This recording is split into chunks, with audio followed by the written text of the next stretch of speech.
Basta masipag ka, naku, papaldo ka tuwing Sabado kay Busing. Yo, what's up mga idol? Update muna tayo sa pinapagawang resort ni Busing dito sa Apgat, Tangalan, Aklan. Sa mga oras na to mga idol, araw ng Sabado, patuloy pa rin sa paghalo ng simento yung mga labor tapos pasapasa na paakyat sa taas. Kasi nga magbubuhos sila ng beam. Kung nakita nyo, magbubuhos na sila ng beam sa second floor mga idol. Pahirapan nga din ito mga idol kasi nga medyo mataas ito pero wala yan.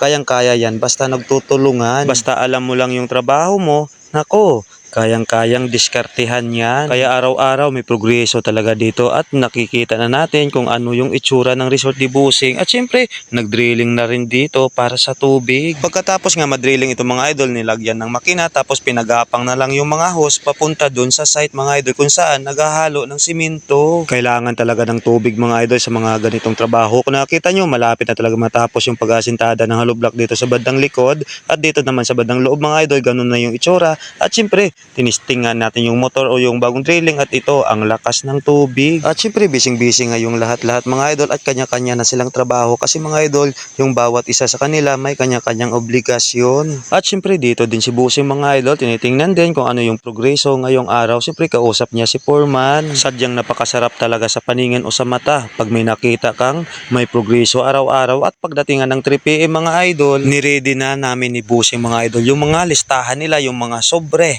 Kung may mga bali sila, siyempre pag may bali, ibawas sa sahod yan. Nire-ready na namin yung pasahod sa kanila. Siyempre pinagtulungan na namin ni Busing yan mga idol para mabilis yung trabaho. Siyempre excited na rin yung mga trabahador natin kasi papaldo sila. At siyempre masaya din pati yung pamilya nila. At habang nag-aasikaso kami sa pasahod nila, siyempre sila patuloy pa rin sa paggawa mga idol. At kami ni Busing ready na rin magbigay ng sweldo nila ngayong Sabado. Siyempre si Busing lang yung magbibigay ng sahod nila, ako nagtatrabaho lang din, alala lang talaga. Basta may makita lang si Busing na may progreso yung trabaho nila bawat araw, nako, ganadong-ganado din si Busing sa pagbigay ng sahod nila. Pinapasok ko na nga yung pera dito sa mga sobre mga idol bago ibigay sa kanila. Siyempre i-check natin mabuti yan kung kompleto. Pagdating ng alas 3 ng hapon, pinamerienda muna sila tapos pinamigay na ni Busing yung sahod nila. Kaya congratulations sa inyo, mabubuhay na naman yung dugo ng mga misis ninyo.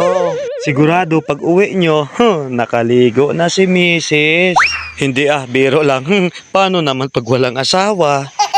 Kitang-kita nga sa mga muka ng mga trabador na sobrang saya nila kasi nga natatanggap na nila o makukuha na nila yung pinaghirapan nila ng buong isang linggo. Kaya sinasabi ko nga palagi, pag masipag ka at may tiyaga, may biyaya kang matatanggap. Pagkatapos ipamigay ni Busing yung sahod nila, i-check muna natin dito yung view sa labas. Kung nakita nyo, sobrang ganda talaga ng view dito.